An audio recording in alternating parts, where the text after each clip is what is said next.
இல்ல இல்ல இல்ல, அவ அப்படிப்பட்டவ இல்ல. அவளுக்கு கூட இருந்து குடிபடிக்க தெரியாது. தெரியாம தான் திருப்பதி அணு கூட்டு போனாளா? எல்லாம் உங்களால வந்தவன ஏன் ஆளுங்களை உருப்படியா பார்த்துட்டு இருப்பாங்க.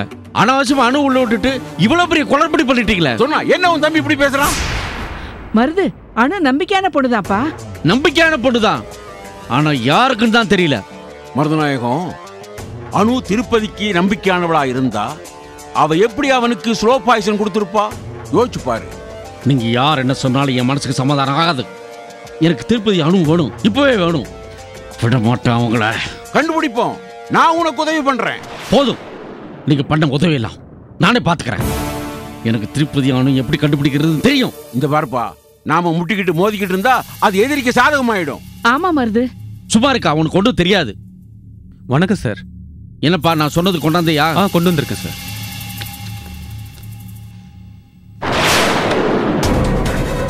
டாக்டர் சார், இந்த போட்டோ பாருங்க. உங்களோட வந்து இந்த அணு தானே? இவ இல்ல சார், என்னோட வந்தது அணு.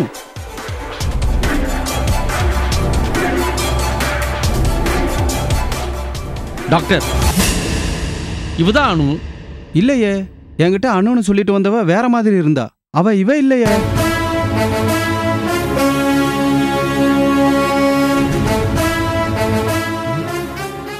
இவதான் அணு. பாத்தியா மருதநாயகம், நான் சொன்னதான் நடந்திருக்கு. தெளிவா இங்க ஒரு ஆள் மாறாட்டமே நடந்திருக்கு. திட்டம் போட்டு வேலை பார்த்திருக்காங்க. என் பக்கத்துல ஒரு கருப்பாடு இருந்திருக்கு. கருப்பாடோ வெள்ளாடோ அது அப்புறம் பாத்துக்கலாம். நீ என்ன பண்ற, கொஞ்ச நாளைக்கு இந்த ஊரை விட்டு வெளியே போய் எங்கேயாவது தலைமுறைவாயிரு. போ மருதநாயகம்.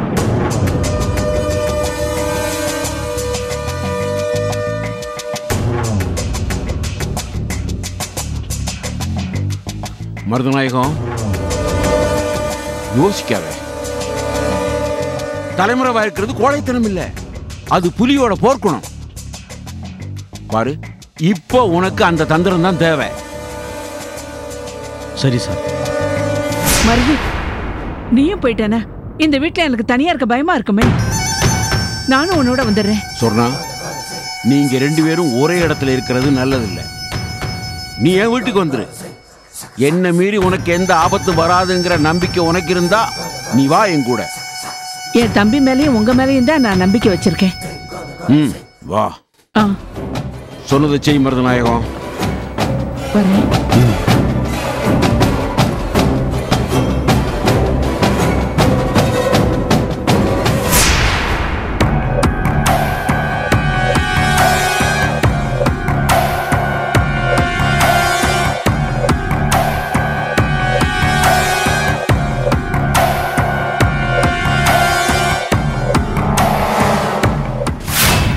வீரா சார், வாங்க சார். என்னாச்சு, ஏன் பதட்டமா இருக்கீங்க? நீ சொன்ன மாதிரியே மருதநாயிட்ட நான் சம்மதம் சொல்லிட்டேன். ஆனா அதை கேட்ட உடனே விஷாலியோட முகம் மாறிடுச்சு. அப்போ அந்த மருதநாயகன் தான் ராணி அம்மாவை மிரட்டி கல்யாணத்துக்கு சம்மதிக்க வச்சிருக்கணும். ஆமா வீரா, நான் அந்த முடிவுக்கு தான் வந்திருக்கேன். அந்த உண்மையை தெரிஞ்சுக்கிட்ட மருதநாயகம் விஷாலியை கடத்தி கொண்டு போய் வேற எங்கேயோ வச்சிருக்கான். கல்யாணம் நடக்கிற வரைக்கும் உங்க பொண்ணு இருக்க இடத்த நான் சொல்ல மாட்டேன். கல்யாணத்தன்னைக்கு நானே வந்து உங்களை பொண்ணு இருக்க இடத்து கூட்டு போறேன். அது வரைக்கும் உங்க பொண்ணு என் பாதுகாப்புல தான் இருப்பா. அப்படி உங்க பொண்ணு பாதுகாப்பா இருக்கணும்னா உங்க புத்திசாலித்தனத்தை எல்லாம் மூட்டை கட்டி வச்சுட்டு நான் சொல்றபடி கேளுங்கன்னு மிரட்டிட்டு போயிருக்கான். எனக்கு என்ன பண்றதுன்னு தெரியல வீரா. இது விஷாலி பாதுகாப்பு பாதுகாப்புன்னு இப்படி ஒரு ஆபத்துல போய் மாட்டிட்டு இருக்கா. நான் அவளை எப்படி காப்பாத்துவேன்? Sir, பதட்டப்படாதீங்க sir. பதட்டப்பட்ட காரியம் சிதறிடும் சொல்லுவாங்க. பதட்டப்படாம யோசிச்சோம்னா ஒரு நல்ல வழி பிறக்கும் சார். சார், எல்லா மனுஷனுக்கும் ஒரு பலவீனம் இருக்கும் சார்.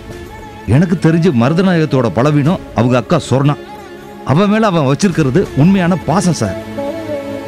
இப்போ அந்த பாசம் தான் நமக்கு ஒரு பலம். என்ன சொல்ற வீரா? என்ன சார் நீங்க, மருதநாயகத்துக்கு மட்டும்தான் கடத்த தெரியுமா? நமக்கெல்லாம் தெரியாது. இப்ப நான் என்ன பண்றேன்னா, நேர போய் சொர்ணாவை கடத்திட்டு வந்துடுறேன். சொர்ணாவை நம்ம கஸ்டடியில வச்சுக்கிட்டு நம்மள மிரட்டுற மருதநாயகத்தை நாம மிரட்டுவோம் இனிமேல. இது ஒர்க் அவுட் ஆகுமா? கண்டிப்பா ஒர்க் அவுட் ஆகும் சார். நீங்க கவலைப்படாம வீட்டுக்கு போங்க. நான் போய் சொக்கத்தங்க சொர்ணாவை கடத்திட்டு வரேன். போங்க சார்.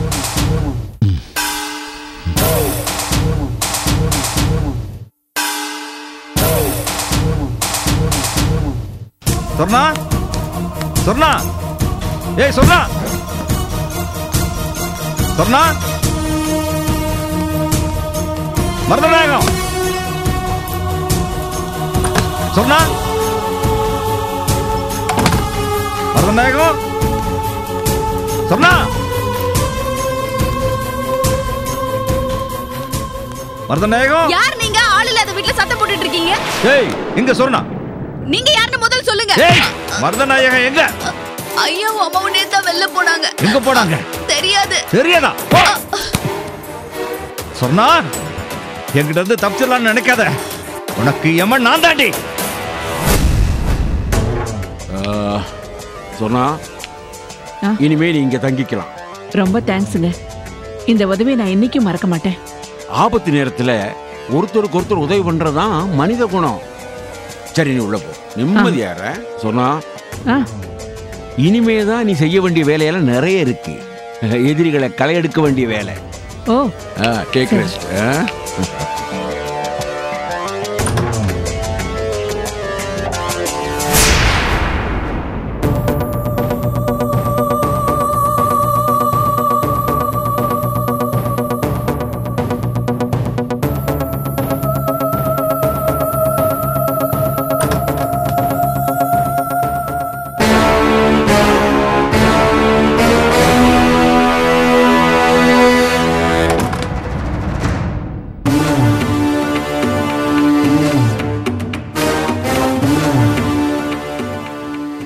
என்ன கண்ணு, இங்க வசதி எல்லாம் எப்படி இருக்கு? நல்லா இருக்கா? ஏதாவது குறை இருந்தா தயங்காம சொல்லு, நான் உடனே சரி பண்ணிடுறேன். என்னை பொறுத்த வரைக்கும் உன் சந்தோஷம் தான் எனக்கு ரொம்ப முக்கியம். உன் மனசு கொடுற மாதிரி இங்க எதுவும் நடக்கக்கூடாது. உண்மையிலேயே உனக்கு ஏன் சந்தோஷம் தான் முக்கியம்னா என்ன விட்டுடு. என்ன பண்ணுமா நீ? நாம 2 பேரும் சேர்ந்து வாழ போறத பத்தி பேசிட்டு இருந்தா நீ என்னை விட்டு பிரிஞ்சு போறத பத்தியே சொல்லிட்டு இருக்கிய. சச்சா, வெரி பேட், வெரி பேட். நீ விட்டுட்டு போயிடுன்னு சர்வசாதாரணமா சொல்லிட்டு இருக்க. அது என் மனசுக்குள்ள போந்து எப்படி குத்தி கொடையுது தெரியுமா? மனசுக்கு ரொம்ப கஷ்டமா இருக்கு செல்லக்குட்டி. இப்படி எல்லாம் பேச வெக்கமா இல்ல? நான் கட்டிக்க போற பொண்ணுகிட்ட எனக்கு என்ன வைக்க வேண்டி இருக்கு? நீ சொல்றத கேக்குறப்பவே எனக்கு அவ்வளவு அருவருப்பா இருக்கு. ஆரம்பத்துல அப்படிதான் இருக்கிறா சாத்தி, அப்புறம் போவோ எல்லாம் சரியாயிடும்.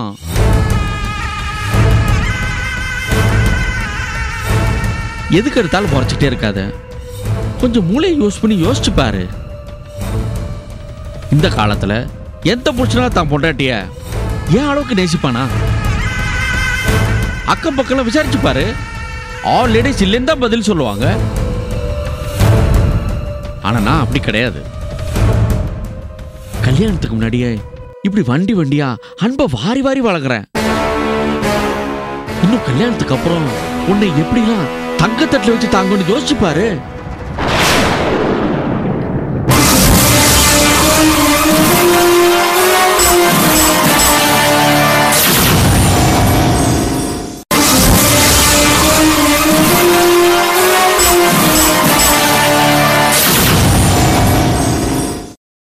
நான் உனக்கு புருஷனா வாழ போறதுக்கு நீ போன ஜென்மத்தில் புண்ணியம் பண்ணி இருக்கணும். இந்த முனிவர்கள்லாம் காட்டுல தவம் இருந்து வரவாங்கனாங்களே, அந்த மாதிரி போன ஜென்மத்துல எனக்கு நல்ல புருஷனா கொடு கடவுளே, எனக்கு நல்ல புருஷனா கொடு கடவுளேன்னு ஒத்த கால நீ தவம் இருந்திருக்க. அந்த கடவுளும் உனக்கு நல்ல புருஷனா கொடுக்கணுமேன்னு தேடுன்னு தேடி கடைசியில் வயசு வித்தியாசம் கூட பார்க்காம என்னையும் உனக்கு புருஷனாக்க போறாரு. ஏன்னா இந்த உலகத்திலே நல்ல மனுஷன் நான் தான். நல்ல மனுஷனால தானே நல்ல புருஷனா இருக்க முடியும். அதான் லாஜிக்கு.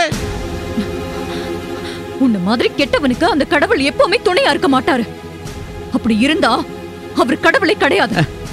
அட போக்கண்ணே, இவ்வளவு நடந்ததுக்கு அப்புறம் கடவுளுக்கு எனக்கு உள்ள அண்டர்ஸ்டாண்டிங்க புரிஞ்சிக்கவே மாட்டேன்றியே. நம்ம கல்யாணம் நடக்கூடாதுன்னு நீயும் தான் எவ்வளவு முயற்சி பண்ண, உன்னை சுத்தி இருக்கவங்க எவ்வளவு முயற்சி பண்ணாங்க. ஆனா என்ன மீறி இந்த கல்யாணத்தை யாராவது நிறுத்த முடிஞ்சுதா? அத்தனை பேரையும் தாண்டி இந்த பிருத்திவிராஜன் ஒருத்தன் சம்யுக்தர் ஒருத்த குதிரையில தூக்கிட்டு வந்த மாதிரி உன்னை நான் இங்க தூக்கிட்டு வந்திருக்கேன். ஆளுங்க என் வீட்டுல தேடி பார்த்தாலும் ஒன்றும் கிடைக்காது. என் அக்காவும் அந்த வீட்டுல இல்ல. யாரை வச்சு என்ன பிடிக்க முடியாது. சோ யாராலும் உன்னை நீ காப்பாற்ற முடியாது. இந்த ஜென்மத்துல உனக்கு நான் தான் புருஷன். இந்த சினிமாலெல்லாம் கடைசி சீன்ல திடீர்னு ஹீரோ வந்து ஹீரோயினை காப்பாத்திட்டு போவானே, அப்படி எவனா வந்து இந்த கல்யாணத்தை நிறுத்தி உன்னை காப்பாத்திட்டு போயிடுவான்னு நப்பா செய்யல. நீ பாட்டுக்கு தூக்காம கொள்ளாம சரியா சாப்பிடாம இருந்துடாத. இன்னைக்கு ஃபுல்லா திருப்தியா நல்லா சாப்பிட்டு நிம்மதியா தூக்கி ரெஸ்ட் எடுத்துக்கோ. ஏன்னா நாளைக்கு காலைல பொழுது விடிஞ்சா நம்ம 2 பேரும் கல்யாணம்.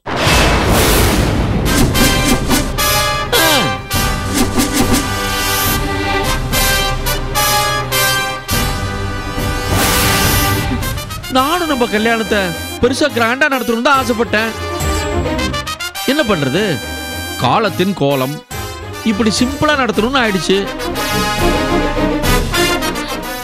ஆனா இதுக்கெல்லாம் சேர்த்து ஹனிமூனை பிரமாதமா கொண்டாடிடலாம். என்ன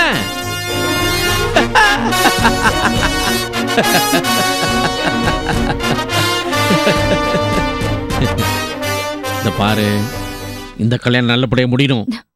இல்லைனா உங்க அப்பா அம்மா கதைய ஒரேடியா முடிச்சிருவேன். ஒழுங்கா இருந்துக்கோ.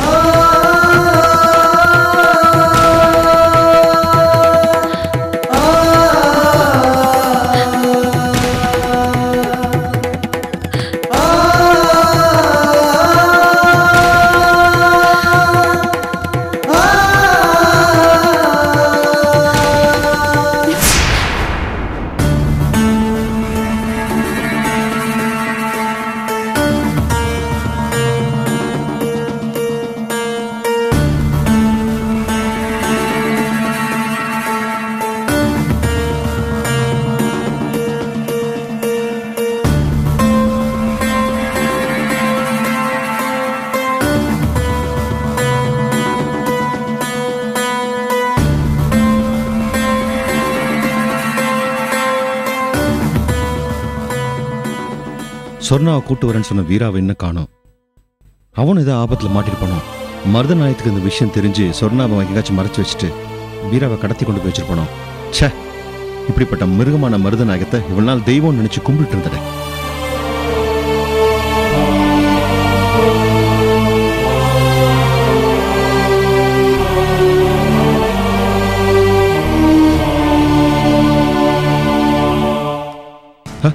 வா வீரா, இவ்வளவு நேரம் நீ வரலன்னு அந்த மருதநாயகத்தினால உனக்கு ஏதோ பிரச்சனை நான் பயந்து போயிட்ட வீரா. சரி, போன காரியம் என்னாச்சு? சொன்னாங்க இல்ல சார். என்ன வீரா, மருதநாயகத்தை மீறி சொன்னா உன்னால கடத்த முடியலையா? என்ன சார் நீங்க? நான் போன வேகத்துக்கு மருதநாயகம் என்ன ஒரு ஊரே திரண்டு வந்திருந்தாலும் எல்லாரையும் தூக்கி எறிஞ்சிட்டு நான் அவளை கடத்திருப்பேன் சார். என்ன யாரு தடுத்திட முடியும்? அவளை எங்கிட்ட இருந்து யார் காப்பாத்திட முடியும்? அப்புறம் என்னதான் நடந்துச்சு? மன்னிச்சிடுங்க சார், அந்த அயோக்கிய மருதநாயகன் நமக்கு முன்னாடியே முந்திக்கிட்டான் சார். என்ன சொல்ற வீரா? சார், விசாலியை தேடுற முயற்சியில நாம எப்படி அந்த சொர்ணாவுக்கு டார்ச்சர் கொடுப்போம்னு மருதநாயகன் தெரிஞ்சுக்கிட்டு அவளை கொண்டு போய் வேற எங்கேயோ வச்சுட்டான் சார். ஐயோ, அப்படியா? ஆமா சார். சார், அந்த மருதநாயகன் இவ்வளவு உஷாரா இருப்பான்னு நான் கனவுல கூட நினைச்சு பார்க்கல சார். அதுவும் அந்த சொர்ணா வீட்டுல இல்லைன்னதும் டோட்டலா நான் அப்செட் ஆயிட்டேன் சார். இப்போ என்ன பண்றது வீரா? நீ சொன்னா கடத்திட்டு வரேன்னு சொன்னோன்னு எப்படியும் விஷாலி கிடைச்சிருவான்னு எனக்கு ஒரு சின்ன நம்பிக்கை இருந்துச்சு. ஆனா சொன்னாவே காணுன்னு சொல்லும் போது என் கண்ணை கட்டி காட்டுல விட்ட மாதிரி இருக்கு வீரா. இதுக்கு மேல என்ன பண்றது, எந்த பக்கம் போறதுன்னு ஒண்ணுமே புரியலையே. ஏ வீரா, சொர்ணாவை மருதநாயகம் எங்க கொண்டு போய் கடத்தி வச்சிருப்பான்னு உன்னால கண்டுபிடிக்க முடியலையா? இல்ல சார். சார், இப்போதைக்கு மருதநாயகம் வீட்டில் இருக்கிறது ஒரே ஒரு வேலைக்காரி சார். அவளுக்கு எந்த விஷயமும் தெரியல. அவ அவ்வளவு விவரமாவும் இருக்க மாட்டான்னு நினைக்கிறேன் சார். அவ விவரமா இல்லைன்னு எப்படி சொல்ற வீரா? சார், அவ ஒரு விவரமான ஆளா இருந்திருந்தா மருதநாயகம் அவளை தனியா அந்த வீட்டில் விட்டு வச்சுட்டு போயிருக்க மாட்டான் சார்.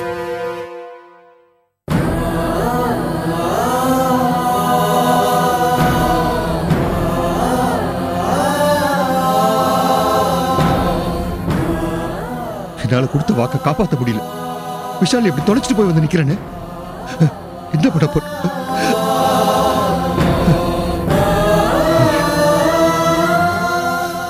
சார், என்ன சார் இப்படி கண் கலங்குறீங்க? தைரியமா இருங்க சார். விஷால் இதான் என் தைரியம் வீரா. அவ போனதுக்கு அப்புறம் அவளோட என் தைரியமும் போச்சு. இந்த கிழவு மருதநாயகம் மட்டும் விஷாலிய கல்யாணம் பண்ணிட்டானா நான் தூக்குல தொங்குறதை தவிர ஒரு வழியே இல்லை.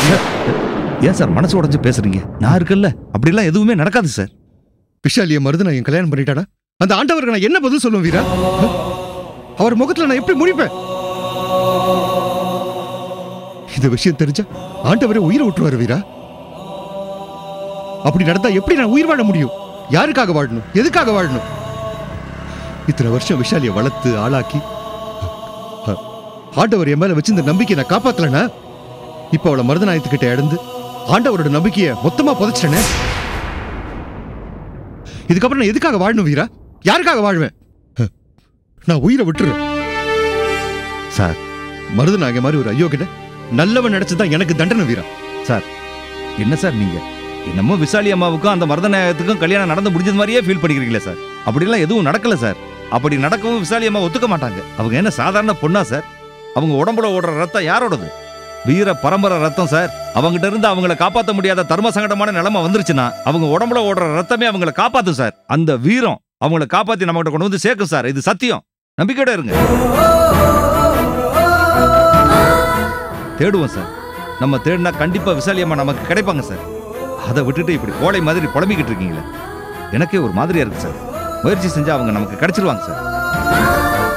சார் ஒரு கிழட்டு ராஸ்கல் பொண்ணு வயசுல இருக்கிற ஒரு பொண்ணை பொண்டாட்டி ஆக்கணும்னு அல்பமா யோசிக்கிறான். அந்த அயோக்கியனை ஜெயிக்க விட்டுட்டு நீங்க தற்கொலை பண்ணிக்கணும்னு ஏன் சார் புலம்புறீங்க? தயவு செஞ்சு இனிமேல் வாழ்க்கையில இப்படி எல்லாம் தப்பா பேசாதீங்க சார். கவலைப்படாதீங்க சார். ஆண்டவன் நம்மளை காப்பாற்றுவான். நான் நம்ம பசங்களை விட்டு மருதநாயகம் எங்க இருக்கான்னு கரெக்டா கண்டுபிடிச்சு இந்த கல்யாணம் நடக்க விடாம பண்ணிடுறேன் சார். தைரியமா இருங்க. சரியா?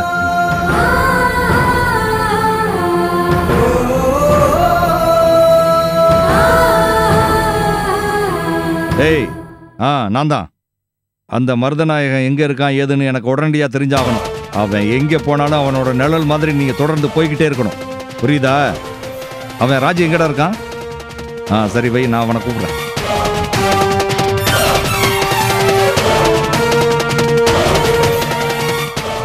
ஏ ராஜு, எங்க இருக்க? அந்த மருதநாயகன் எங்க இருக்கான்னு பாரு. அவன் அவங்க அக்கா அந்த சொர்ணா இவங்க எல்லாம் எங்க இருக்காங்கன்னு எல்லா விவரத்தையும் கேட்டு எனக்கு உடனே ஃபோன் பண்றேன். சும்மா விளையாட்டா இருக்காத, சீரியஸா தேடு.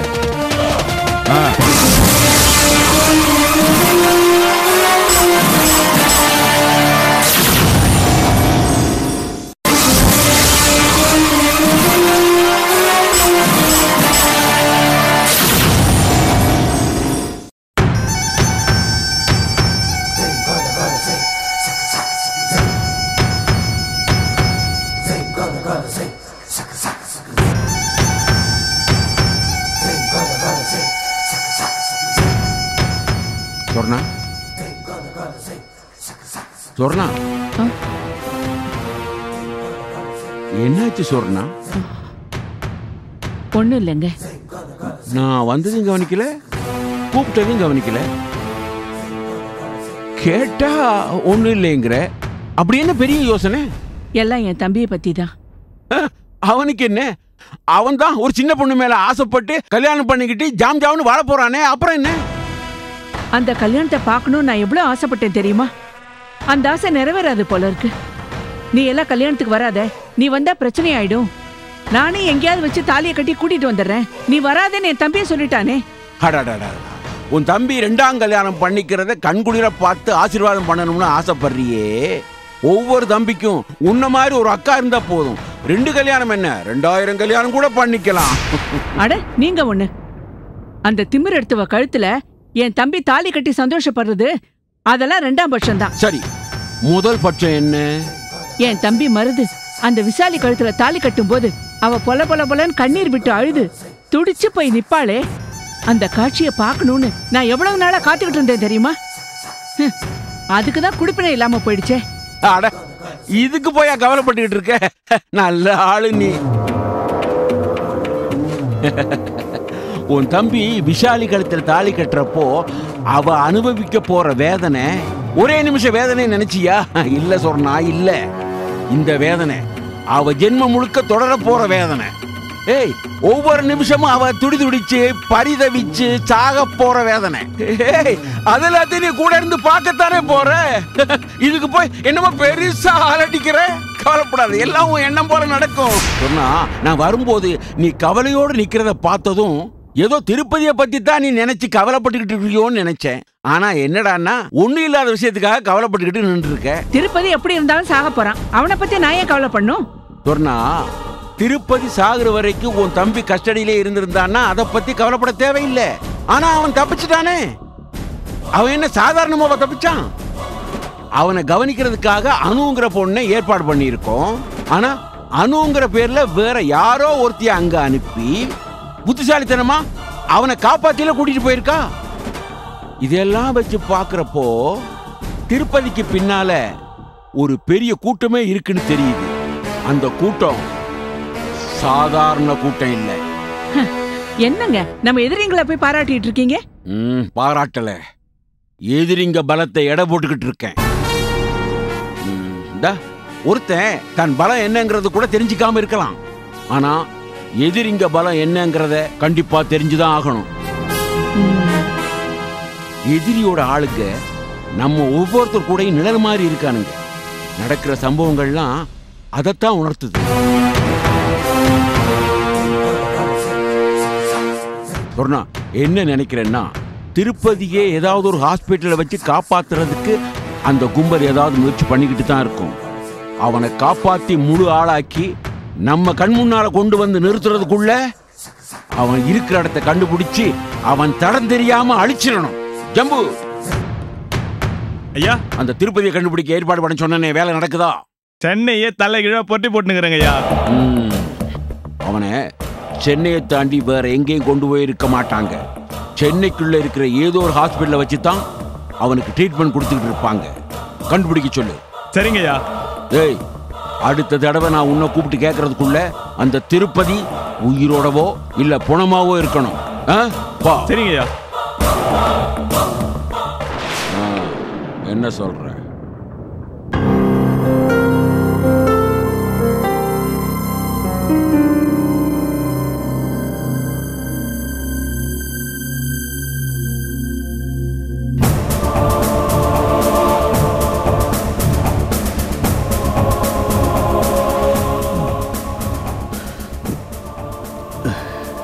விஷாலி, காப்பாற்றணும்.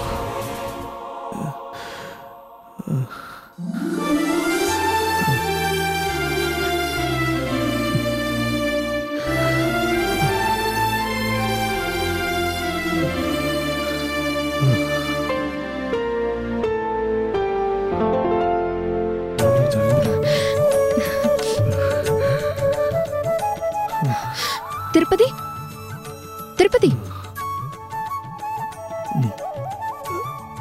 ரஞ்சனா,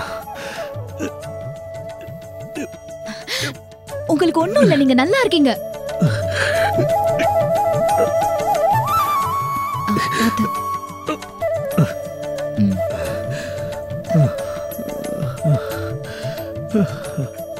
எனக்கு ஸ்லோ பாய்சன் கொடுத்து அந்த அந்த மருது நாயகம் ஒரு இடத்துல அடைச்சு வச்சிருந்தானே, என்ன எப்படி காப்பாத்துனீங்க? திருப்பதி, உன்னை கடத்தி கொண்டு போய் வச்சது மட்டும்தான் மருதநாயகம். ஆனா உனக்கு ஸ்லோ பாய்சன் கொடுத்தது அவன் இல்ல. அவன் இல்லையா? வேற யாரு? தெரிஞ்சா உங்களுக்கு ரொம்ப ஷாக்கிங்கா இருக்கும். எல்லாம் அந்த அனுவோட வேலைதான். அனுவா?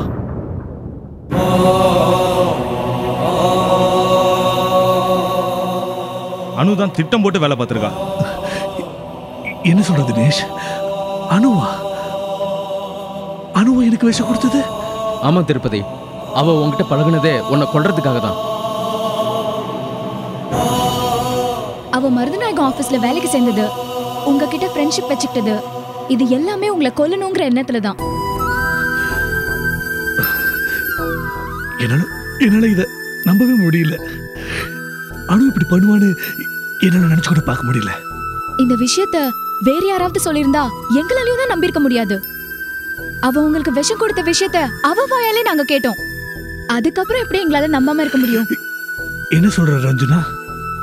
ஆமா திருப்பதி, உங்களை திடீர்னு காணாம நாங்க எல்லாருமே தவிச்சிட்டு இருந்தப்போ உங்களை நினைச்சு எங்களை விட அவதான் அதிகமா துடிச்சா. உங்க போன் ஸ்விட்ச் ஆஃப்ல இருக்கிறத நினைச்சு ரொம்ப ஃபீல் பண்ணா. நான் கூட அவ கவலைப்படறத பார்த்துட்டு, நீ கவலைப்படாத, திருப்பதிக்கு ஒண்ணும் ஆகாது, அவர் என்ன குழந்தையா, எங்க இருந்தாலும் நல்லாதான் இருப்பாருன்னு சொன்ன. அப்பதான் அவ திருப்பதி ஸ்லோ பாய்சன் சாப்பிட்டிருக்காருன்னு சொன்னா. நான் பயங்கர ஷாக் ஆகி ரொம்ப தோண்டி துருவி கேட்டப்பதான் அவரோட எதிரிங்க யாரோ திருப்பதிக்கு ஸ்லோ பாய்சன் கொடுத்திருக்காங்கன்னு சொன்னா.